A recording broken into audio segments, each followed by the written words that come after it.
I'm going to introduce Brooksy. I don't know Brooksy, but he's going to talk to us about his journey from the north of England to the land of Oz. A 41-year adventure from meeting a PM to being in the Australian cricket changing rooms to having a top 10 hit. David Brooks actually had to change his flights to London. He was leaving yesterday, but because of our meeting, he's now leaving tomorrow. So we appreciate that, David, very much. Please come and tell us of your journey. Thank you. Welcome, David Brooks. Hopefully I don't regret changing my flight. Now I'm 70 this year. Am I the youngest here? Yep. Oh my goodness. I'm usually the oldest one in the place when I do this. So thank you very much. Okay, well this is a little about my story, and also I've started doing this recently because I still believe that this is the best country in the world. It's still the lucky country. It's still the land of opportunity, and I want to talk you through my journey when I came to this beautiful country. Okay, so POM Downunder. Now, one of the things why I've done a lot of probacies is because my father, there's my dad, and that's me and my mum, is in the probis in UK, and they came here in 1988 for the first time. And I remember we walked out here, and he wrote a lot of things down about the Serbius being it's the longest living warship in the world. Did we know that? Current one, yeah, which is it's a lot of history here. Anyway, he went back and did a presentation about Australia, about probis. So any time I get asked to do probis, I do it because of the relationship with the dad had with them. So okay, I was born on the 22nd of September 1953. What else happened that year? Coronation. Queen's coronation year, that was right, yeah. Queen's coronation year, there I was.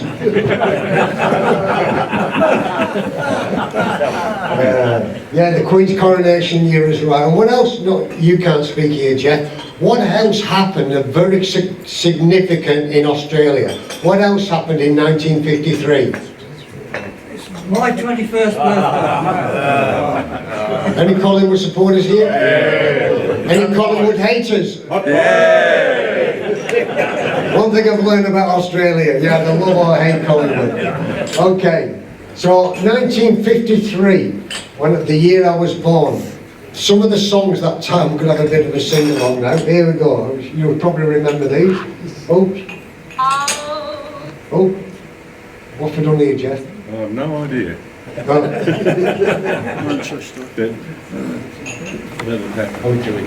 we doing mine? Oh, I'm singing it. When the moon hits your eye like a big piece of pie. That's amore. Yeah, that was 1953. I remember this one. How much is That dog In the window. the one with the waggly tail? How much is that dog in the window? One in I 1953. do hope that Doggies for sale. Who sang it? Patty. Yes. Take a Well trip done. to You win nothing. California. Right, so I was born in Bury in the north of England, which is there in Lancashire. Have we got any expats here? Any? Wow, where are you from? Norfolk. Surrey. Surrey. Posh. Yorkshire. That's across the border. Come on. Yorkshire. Hey, up Yorkshire. Anybody else? Yeah, Yorkshire. Yorkshire as well. Nobody from Lancashire. The War of the Roses. Well, you know about this, wouldn't you? We're in Greater Manchester there. It was Lancashire, but now they've changed it all. We're not Scotland. We're not Wales, we're England. We own them as well. We own them all. England owns everything, don't they? You think about it. Okay, so there we are, the map of England. And the United Kingdom, which I said is made out, it's funny how a lot of Australians can't get their heads around the United Kingdom and Great Britain and England and all that. It's confusing. So, as I said before, England seemed to go around the world, put a flag in it and said, we'll have that, right? As we know, there's a lot about that going on now. We have the British Empire. But this fella, Anthony Van Diemen. Have we got any Dutch here? Anybody? Holland? Any Dutch here? Oh, that's good. Because the Dutch explorer, 1642, sailing from Mauritius, he missed the south coast of Australia and found Tasmania. Van Diemen's Land. Now, how can you go along here and miss Australia? How can you miss Australia? And he founded Van Diemen's Land. So that was lucky, because if he would have founded Australia, he would have had no harbour bridge, it would have been a windmill, you'd be all wearing clogs, and you'd be having coffee and marijuana on the bar there. So anyway, oh there you are, drive windmill, that's what it would be like. Yeah, there you're wearing clogs, and riding bikes as well. And leaving cabinets, yeah. Anyway, we saved you from the Dutch. Captain Cook saved you from the Dutch. Okay, so back to Bury. Now, as we know, the cotton industry was Bury. It was very, very much working class, and in the Industrial Revolution, and that's where that was Bury at the time, right? Now, oh, here we are. A lot of it, probably you remember this, but when there was a lot of works, your father and your family worked there, they'd have work events, they'd have sports days and things like that. They probably had that here. And there's 5 there, right? See where you can pick me. Am I that one? No. Yes. Yes. Yeah, that's me there. That's me there. I can remember. Right, so when I got here in 1981, I saw all these signs up on Swansea Street, Manchester for sale. I'm thinking, they're selling Manchester, what are they doing? And it's funny, I don't know whether you all know this, it's called that because Manchester was like the home of the cotton industry. Through Bridgewater, he built the Bridgewater Canal for all the ships to come in and start the cotton industry, and that's why it's all called Manchester here. So, what's Bury famous for? Except me, obviously, right? You'll be good, your audience, you'll know a lot of this, right? Bury Market, the world's biggest, best, famous market. Bury say that, nobody else says it. Okay, right. Famous for black puddings. Black puddings were started in Bury. And we all know what black puddings are made of? Pig's bladder. And also Sir Robert Peel, twice Prime Minister, right? Do we know what Sir Robert Peel started? Police force. The police force. Very good, yeah. And they were called Bobbies and Peelers after Bobby Peel. Now my Uncle Frank was famous in Bury. He was Father Christmas every year, but he liked to drink. So did his wife. Very famous man. Now, here's a good one for you. Mary Reeve, born in Bury. Any ideas? Oh, do you know? Oh, well done, one man, right? You probably, and Jeff as well, you probably see her every day, not so much now because of the way the money transactions have gone, right? She's on the $20 note, the Australian $20 note, born in Bury. What happened, when she was 11, she was in Bury and she was dressed as a boy and she pinched a horse. She got convicted and sent to Australia just for pinching a horse, right? When she got here, they discovered it was a female, not a male. So then they, right, you can go now. So she got brought up with a very distinguished family, and she ended up marrying a captain in the army, Australian Army. And she did very well. She did a lot of charity work. He passed away, and then again she opened up houses, refuge houses, and helped a lot of people in the country. And she's on the current $20 note. There you are, Mary Reeve. Bit of history there for you. Okay. Australia, as we know, you're the home of the holidays, right? You are the home. You have a holiday for a horse race, right? A holiday for a horse race. And it's always on a Tuesday, so you can have Monday off as well. Right? It's true. And then you now have a holiday for the AFL Grand Final, right? And that is on a Friday, so you'll have Monday off as well for a long weekend, right? And then the Queen's birthday or the King's birthday, you have a holiday. They don't even have that in England. Do we all know why it's the Queen's birthday, why it's called that? Queen Victoria. Correct, it was Queen Victoria's birthday, because everybody used to get confused thinking it was Queen Elizabeth. So now it's going to be the King's birthday, so I don't know whether it's going to continue, do we know yet or not? Talking about changing it, I think. Yeah, I think they should do, yeah. Yesterday was his birthday. Yes, it was, wasn't it? 74, just slightly older than you. Yeah. Did you have a holiday? Okay, now, as we know, you know about the weeks, right? So in England, holidays, right? Each town, Bury, Bolton, Blackburn, Oldham, Rochdale, Manchester, they all had the weeks, right? And we had a different 2 weeks in June and July, right? So we don't clash with everybody else, right? 2 weeks holidays in July, right? And that's the area there. We don't talk about that area there, that's Yorkshire. A bit like Carlton Collingwood, that, right? So you used to work. This is Bury. This is how we used to be. We all used to go on the coaches there. We'd work with everybody for 50 weeks of the year, and then you go on holiday with the same people for 2 weeks. Right? It's true, you work with them, then you go to holiday with them, right? And when you get there, it's always raining. Like this. This is Manchester weather. Right? You are laughing because you know it's true. It's not true, right? So it's off to the beach, right? Off to the beach. We've worked for 50 weeks. Mum and Dad taking me, we're off to the beach. Now, beaches in Australia. Look at that. How beautiful is that, eh? How beautiful is that? Are you ready for this, right? This is beaches in Blackpool.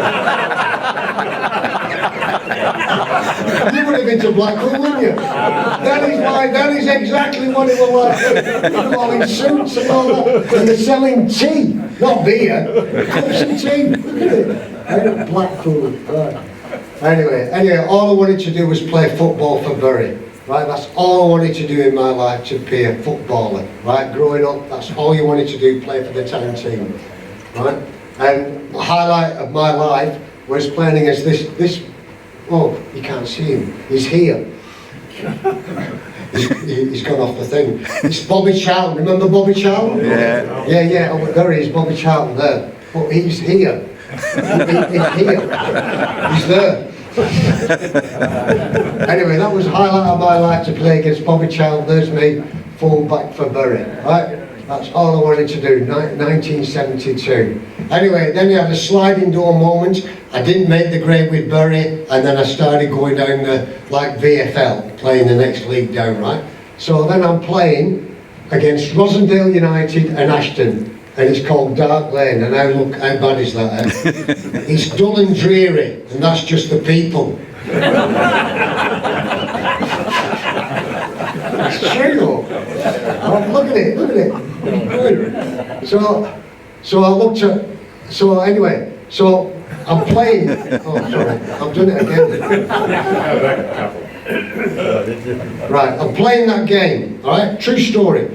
Nothing's ever been planned in my life, right? I'm playing the game, and there's a corner, and I'm stood in that corner now, and the guy in the opposition played at Bury with me, and he said, Brookie, I've just been playing soccer in Australia, it's brilliant, and I just said, get me there, right? I said, get me there, I want to go. So we had a drink in the bar. So then I thought, he said, I'll get you there. So I thought about, look at the road coming into Bury, look at the road going out. I thought, I better get out. So I signed a 3-year contract the next week to Ringwood Wilhelmina, right? Just like that, I thought, I'm going. I was 27, my soccer career was going nowhere, and I thought, right, I'm going to come here. And that was December 1980. So on the 18th of February, I'm off to the land of the Oz. Everybody came to see me. I've gone for 3 years, right? For 3 years, right? And then, at the time, I got the visa quite easily, and I'm off, right? But in the 60s, how long have you guys been here from England? 50 years. Right. So this would have been in the papers then, right? Stars of Australia, we want you. We want British, and call for British men and women. Men for the land. Gee, God, there's no women here. Women for the home! Oh my God, how was that change? Employment guaranteed. Good wages. Plenty of opportunity. They wanted us in. Come on, England. You apply now, you get that.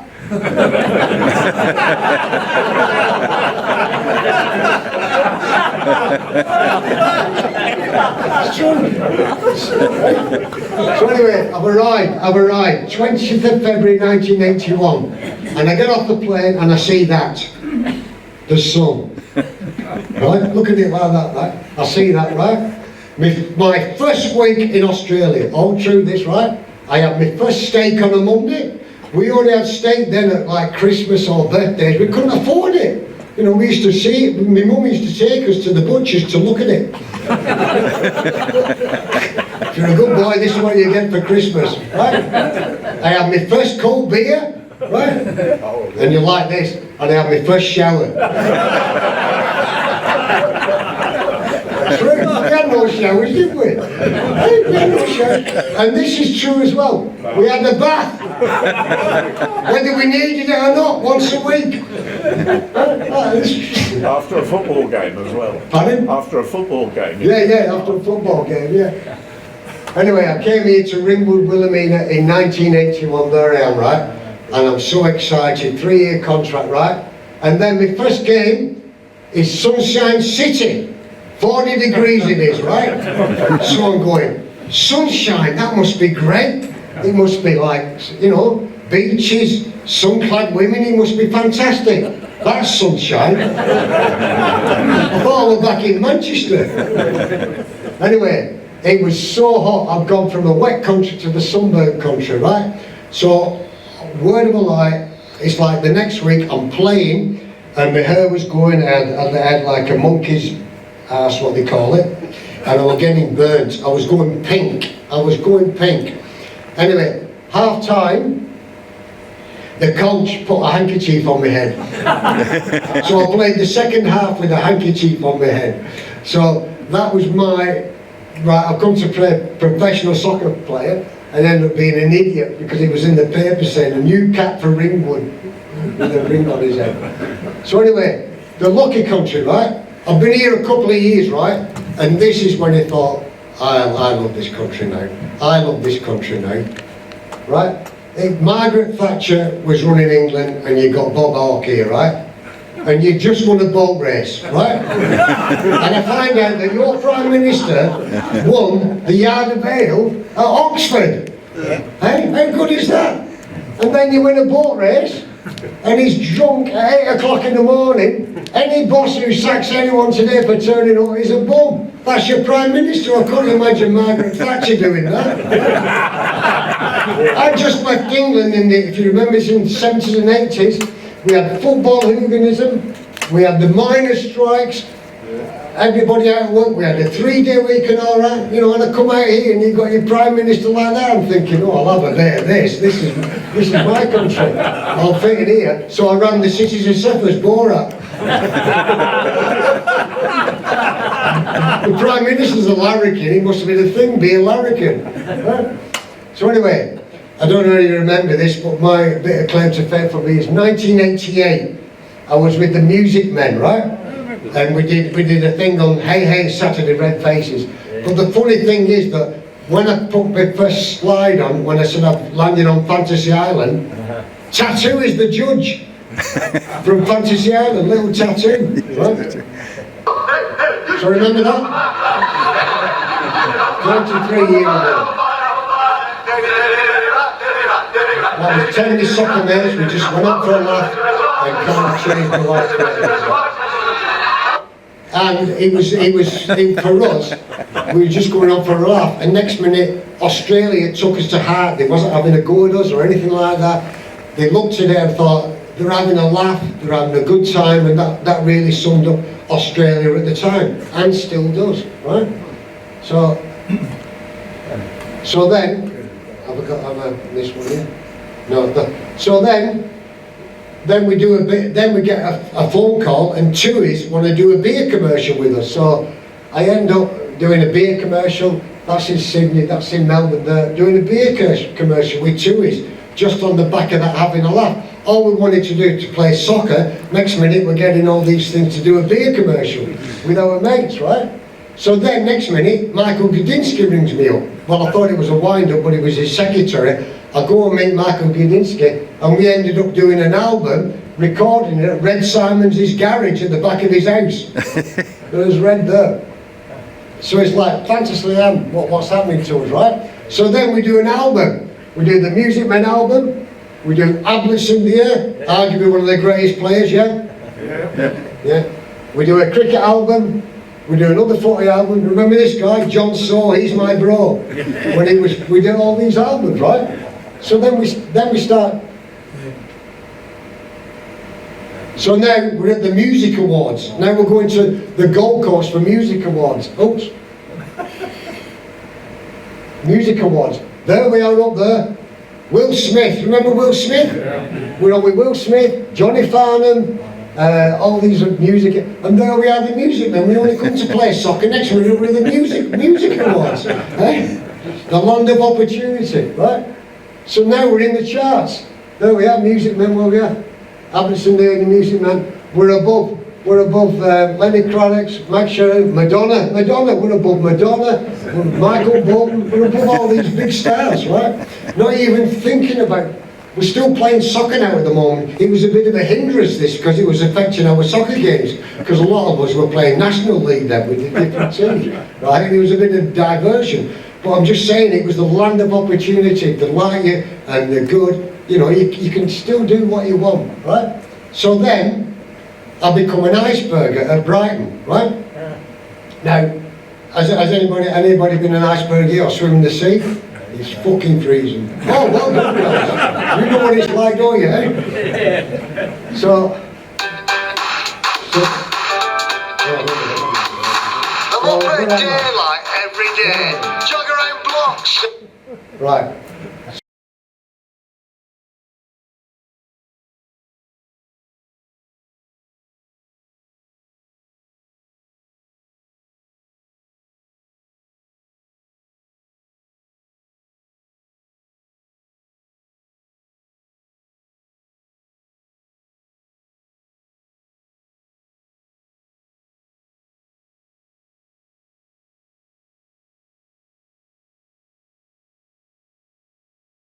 That's exactly what it's like, bloody freezing, right? So I'm now living in Brighton. A lad from Bury in the north of England living in Brighton. Now that's I don't know whether you understand that, but from where we're from north of England, it's like living in the posh part of London, right? I would never, ever in my wildest dreams be living anywhere like that, right? So I'm like 4 years in Brighton, right? Oh yeah, sorry. We're going.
Any questions? Nobody works for JB Weir, did they? Yes. Hey? Did you? Well, we owned them, yeah. Bank. Oh, did you? Yeah, I've got to be careful about that though. Also sold them. But it's a sad story. It really is. He came out, he was a good man. His father left him 6 farms and he saw that on the Times, £1 an acre. And he sold all the farms, £5,000, went to London. He put it in, he hid it in the fireplace of the hotel, and next day went and bought the land. And he was the only person ever to take it up. So they allowed him to bring three maids, so they set sail on the York. And as it turned out, J.B. Weir's nephew, who's at the back of St Andrews, where he's got all his family there, J.B. Weir, was on the boat. When he arrived, Captain Latrobe and Gibbs wasn't aware that the Times had put that ad in. So when he came and said he bought it for £1 an acre, they then were selling it for £15 an acre. So they said, they were going back and forth. J.B. Weir's nephew, I forgot his name now, but there's a street named after him, then told J.B. Weir, who was a young successful businessman on College Street, about this fella who's got all this land. And Henry wasn't the brightest, he got lucky with the money and he wanted to do well, he wanted to be something, because you can imagine then it was real upper class, middle class, he was like lower middle class. So then they arranged a meeting, you don't mind me telling you this? Yeah? Yeah. So he arranged a meeting with J.B. Weir, this guy, and Henry appointed him as his advisor, etc. Right? So they went head to head with Latrobe and Gibbs, and then they said to him, look, you can have something which is 5 miles from Collins Street, right? Initially, they went up the Yarra because typical Brits were not going to live near the sea because they think it's like England, right? So they went up the Yarra. That's why Kew, Toorak, South Yarra are pretty affluent, because that's where all the Brits settled. But when the 5 miles up, they were out in like way past Heidelberg. So they said nah. So then they got a horse and cart and came going down the coast past what it is now. And I don't know if you know where Martin Street is in Brighton. Well, the Martin brothers were squatting there. So they saw them, and that's why they called it Martin Street eventually, right? So they went further down, they went, let's settle here. Now, there were 50 odd Aborigines living there, but the shoe, that'll come out in it. So, I know, that's what it was like then. So then they went back and said, we'll have that. So they got the 5,000 acres, and it was North Road, East Boundary Road, South Road. So that was the 5,000 original 200 acres they bought, right? And then they had a competition for somebody to design it, and Henry Bourne Foot, as in Foot Street, he won the design, and he designed in Brighton. You know, you've got inner circle, outer circle. You know, when it's confusing when you're driving around there. That was what he designed, and that was the heart of Melbourne at the time, right? What he was designing, and then Henry was building a house which was forgot the name of it, just back from the beach, because New Street was where the beach came to. Anyway, that was all going well. Henry was going along, and then he put an ad in the Sussex Times for people to come over. So Dan Carpenter was in Carpenter Street, Black, Mail, Thomas Mail, all the streets. Dyer's Hampton, he did really well, so they named the suburb after Hampton, right? So they're all coming out, right?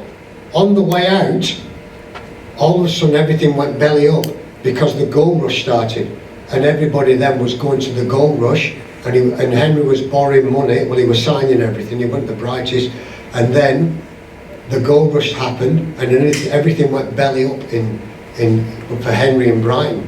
He got made redundant with J.B. Weir. They both got made redundant. J.B. Weir had connections, and then he brought his younger brother out, or older brother out from England to look after it. Henry then had to get out. He went to Geelong, and then he went to Elwood, where he was a very religious man. Actually, Henry left the church to them. There's a big sign in St Andrew's Church, and the vicar, the one next to it, which is a cafe, beautiful building. That was one of the first buildings. He left that area to the church. Beautiful grounds. That's where I want his statue eventually. So then Henry then went to Eltham, sorry, and the signs up there for him. In the meantime, Nicholas Weir is then selling the plots of land. He's helping JB Weir out because he's on the bankrupt, and he started lots of land. Poor Henry then, his wife dies. He then goes to Walhalla, and he dies penniless.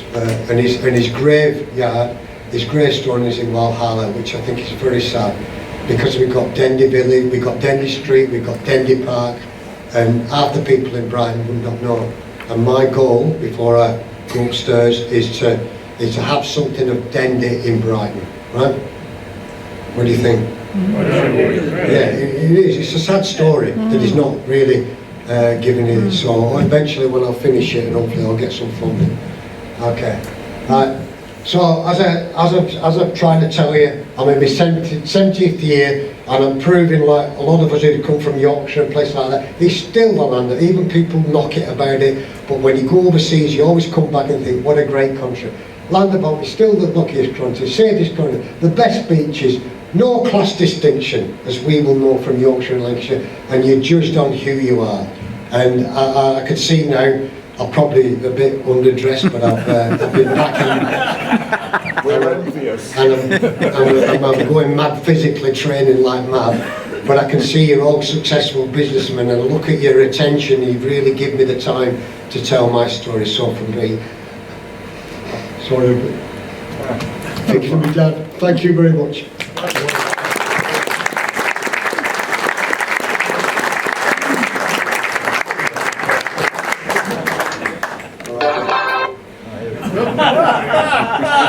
Did you see that one? That's Brooksy. Alright, can I just put that, I'll put it up there, because I thought there might have been Put winning. Brooksy up. Can you put mine back up? Let the boxing begin. Oh no, well I'm going to show these, but well, I came here with nothing 42 years ago and I've still got it. I don't know how true that is. I'm still working, right? So I go on about men in the 25, 30s, they play football or basketball. Men in the 40s play tennis. Men in the 60s, you all play golf. Haven't you noticed, the older you get, your balls get smaller? I didn't thought there'd be females here. So I am my So there, that's me as an iceberg. It's not, I've exaggerated it. I've made it less. Looks real. No, it's not. Alright. Oh, sorry, hang on. So, one of the things, right, when it was an iceberg, I don't know if you know a guy called John Locke in Brighton. He was the mayor of Brighton in the 70s. He was the best mayor that money could buy.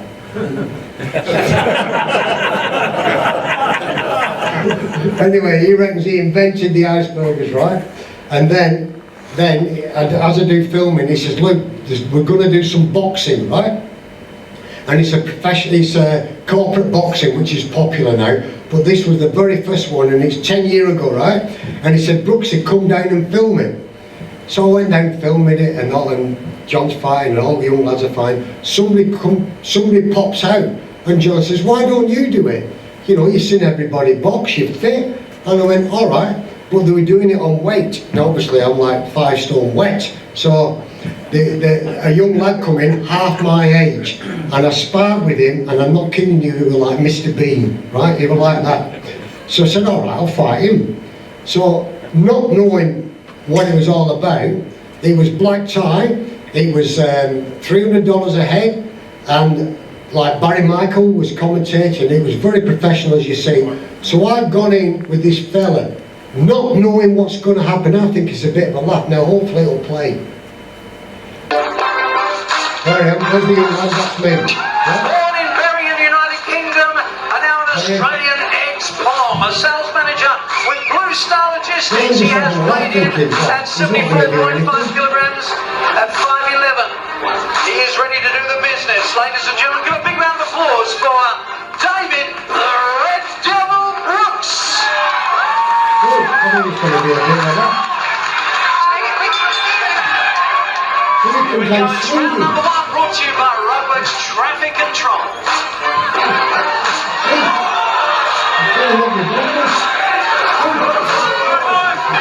He went for lessons, you see, because his mate said, don't get big with anyone twice a week.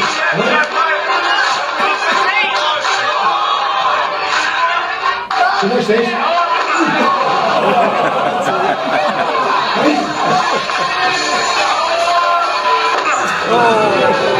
I was out for 6 minutes. 6 minutes. So that's why I'm like I am. In England, you didn't need to go in a ring, you just go and watch the football, they knock you out. Anyway, thanks again for your attendance and your smile. Thank you. God, what a wonderful story.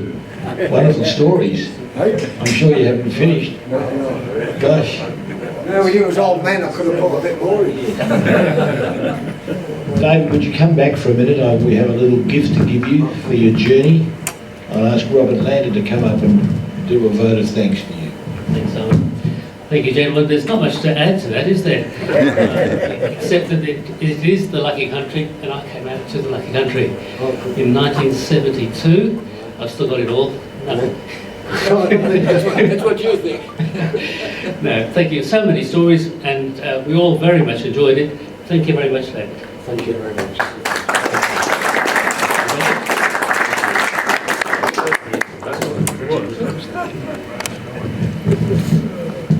All done? Where do you live now? I'm in Brighton. You're still there. I'm in Brighton. I'm there. Come up in the world.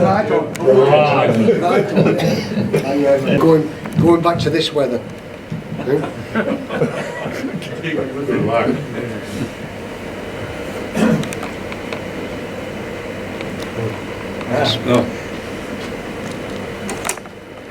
Gives away, guys. On your Brooksy. Thank you very much. Well done. Thanks, David. That's fantastic.